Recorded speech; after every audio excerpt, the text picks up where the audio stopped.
Assalamualaikum warahmatullahi wabarakatuh. Alhamdulillahi rabbil alamin. Wassalatu wassalamu ala rasulillah, amma ba'd. Ikhwan fillah dimanapun berada, dalam sebuah hadis yang diriwayatkan oleh At-Tabrani di dalam kitab Fathul Bari, Rasulullah Shallallahu Alaihi Wasallam bersabda, "Man utiya fasyakara, wa butliya fasabara, wa zalama fastaghfara, wa zulima faghfara, thumma sakata, faqalu ya Rasulullah ma lahu, qala ulaika lahumul amnu wa hum muhtadun." Barang siapa yang diberi lalu bersyukur, diuji lalu bersabar, menzolimi lalu meminta maaf, dan dizolimi lalu memaafkan. Kemudian Nabi terdiam. Para sahabat bertanya, "Wahai Rasulullah, ada apa dengannya? Atau apa yang ia peroleh?" Nabi menjawab, "Mereka adalah orang-orang yang memperoleh keamanan dari siksa kubur dan akhirat dan mendapatkan petunjuk." Ikhwan billah dimanapun berada, dalam hadis di atas Rasulullah Shallallahu Alaihi Wasallam menjelaskan keutamaan seorang muslim yang memiliki 4 sifat berikut ini. Yang pertama, bersyukur ketika memperoleh nikmat. Syukur ada 2, syukur wajib dan syukur sunnah. Syukur wajib adalah tidak menggunakan berbagai nikmat yang Allah anugerahkan dalam berbuat maksiat kepadanya. Sebaliknya, memanfaatkan nikmat sebagai sarana dalam berbuat taat kepada Allah Subhanahu wa taala. Di antara nikmat yang sering dilelaikan banyak orang adalah nikmat kesehatan dan waktu luang. Nabi Muhammad Shallallahu Alaihi Wasallam bersabda, 2 kenikmatan yang kebanyakan manusia tertipu dengannya, yaitu kesehatan dan waktu luang.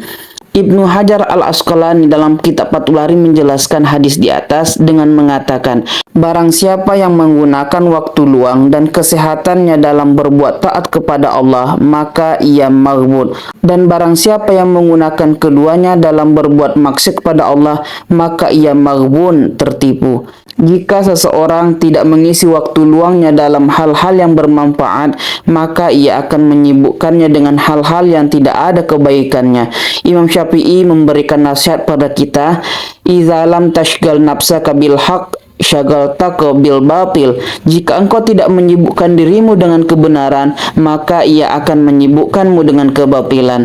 Karenanya, marilah kita menyibukkan diri dengan hal-hal yang bermanfaat bagi kehidupan kita di akhirat, yaitu amal-amal kebaikan seperti belajar ilmu agama dan mengajarkannya, serta melakukan berbagai ibadah dan ketaatan lainnya. Sedangkan syukur sunnah adalah dengan mengucap alhamdulillah atau dengan melakukan sujud syukur. Sujud syukur disunnahkan ketika seseorang mendapatkan nikmat tertentu, terhindar dari musibah, atau ketika melihat orang lain terkena musibah sedangkan dirinya tidak terkena. Sujud syukur disunnahkan pada saat seseorang memperoleh nikmat tertentu pada waktu-waktu tertentu, dan tidak disunnahkan dilakukan setiap saat untuk kenikmatan yang terus-menerus, sebagaimana hal itu dijelaskan oleh Imam Nawawi dalam kitab Al-Majmu'. Kenikmatan tertentu pada waktu-waktu tertentu itu adalah seperti saat istri melahirkan dengan selamat, ketika seorang menuntaskan hafalan Al-Quran, selamat dari kecelakaan, dan hal-hal semacam itu. Seseorang yang melakukan sujud syukur disyaratkan dalam keadaan suci, menutup aurat, dan menghadap kiblat. Ikhwan fillah dimanapun berada, yang kedua, sabar ketika ditimpa musibah. Sabar dalam menghadapi musibah adalah 1 dari 3 jenis sabar. 2 jenis sabar yang lain adalah sabar dalam melakukan kewajiban dan sabar dalam meninggalkan perkara haram. Sabar dalam menghadapi musibah artinya musibah yang menimpa tidak menyebabkan seseorang berbuat maksiat pada Allah Subhanahu wa taala.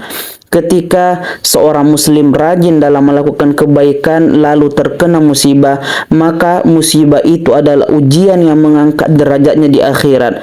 Sedangkan seorang muslim yang banyak melakukan maksiat lalu ditimpa musibah, maka musibah itu adalah siksaan yang disegerakan di dunia yang menggugurkan siksaan baginya di akhirat. Dalam dua keadaan tersebut, musibah adalah kebaikan bagi seorang muslim. Syaratnya adalah Islam, sabar, dan ridho. Ikhwan fillah dimanapun berada. Yang ketiga, meminta maaf ketika menzalimi. Yang keempat, memaafkan ketika dizalimi. Berbuat zalim kepada orang lain adalah seperti mencacinya tanpa hak, membicarakan kejelekannya, memfitnahnya, mengambil hartanya tanpa hak, dan lain sebagainya. Rasulullah Shallallahu Alaihi Wasallam bersabda, "Salatun man kunna fihi hasabahullahu hisaban yasira wa dakhaluhul jannah birahmatihi." Qalu liman ya Rasulullah? Qala tu'ti man haramak wa ta'fu amman zalamak wa tasilu man qata'. Rawahu Tabrani. Tiga hal apabila seseorang bersifat dengannya, maka ia akan dihisap oleh Allah dengan hisap yang ringan dan dimasukkan ke dalam surga dengan rahmatnya. Para sahabat bertanya, bagi siapa itu wahai Rasulullah? Nabi bersabda, engkau memberi orang yang tidak pernah memberimu, memaafkan orang yang menzalimimu, dan menyambung silaturahim dengan kerabat yang memutus silaturahim denganmu. Hadis riwayat Tabrani. Rasulullah Shallallahu Alaihi Wasallam juga bersabda, man kanat salahu muslimatun li akhihi min irdihi aw min syai'in falyatahallalhu minhul yaum qabla an lam yakuna dinar wala dirhamun in kana lahu amalun shalih ukhiza minhu biqadri muslimatihi wa illam takun lahu hasanatun ukhizat min sayyiati sahibihi fahumila alaih. Rawahul Bukhari. Barang siapa yang pernah berbuat zalim kepada saudaranya, baik berkaitan dengan kehormatan dirinya atau yang lain, maka hendaknya ia meminta kehalalan darinya di dunia ini sebelum datang kehidupan akhirat. Jika ia memiliki amal soleh, maka diambil darinya sesuai kadar kezalimannya. Dan jika ia tidak memiliki kebaikan, maka diambil keburukan teman yang ia zalimi lalu dibebankan kepadanya. Hadis riwayat Bukhari. Ikhwan fillah dimanapun berada, demikian pesan sikan ini, semoga menjadi ilmu yang bermanfaat dan dapat kita amalkan bersama. Amin amin ya rabbal alamin. Terapkan keempat kunci ini dalam kehidupan Anda dan rasakan perbedaannya. Jangan lupa untuk membagikan video ini kepada orang-orang terkasih Anda agar mereka juga dapat merasakan manfaatnya. Subscribe channel kami untuk video ceramah inspiratif lainnya. Jazakumullahu khairan.